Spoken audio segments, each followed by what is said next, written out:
அஸ்ஸலாமு அலைக்கும். ஆயிஷா ரலியல்லாஹு அன்ஹா அவர்கள் கூறியதாவது, என் தந்தை அபூபக்கர் ரலியல்லாஹு அன்ஹு அவர்கள் நோயுற்று இருந்தபோது அவர்களிடம் நான் சென்றேன்.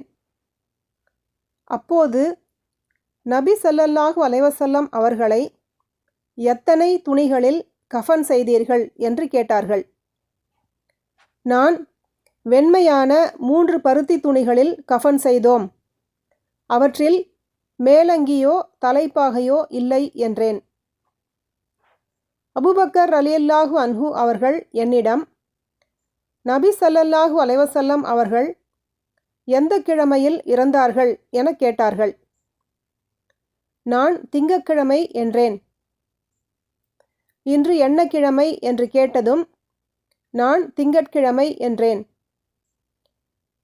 அதற்கு அவர்கள், இன்று இரவுக்குள் எனது மரணம் நிகழும் என நான் எண்ணுகிறேன் என்று கூறிவிட்டு தாம் நோயுற்று இருந்தபோது அணிந்திருந்த ஆடையை பார்த்தார்கள்.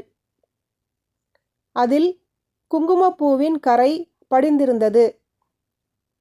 இதை கழுவி இத்துடன் இன்னும் 2 துணிகளையும் சேர்த்து அவற்றில் என்னை கஃனிடுங்கள் என கூறினார்கள். நான், இது பழையதாயிற்றே என்றேன். அதற்கு அவர்கள், இறந்தவரை விட உயிருடன் இருப்பவரே புத்தாடை அணிய அதிக தகுதி படைத்தவர். இந்த கஃனானது இறந்த உடலிலிருந்து வழியும் சீழ் சலத்துக்கு உரியதுதான் என்றார்கள். பிறகு அன்று மாலை வரை அவர்கள் இறக்கவில்லை. செவ்வாய் இரவில்தான் இறந்தார்கள். அன்று காலை விடிவதற்கு முன் அடக்கம் செய்யப்பட்டார்கள்.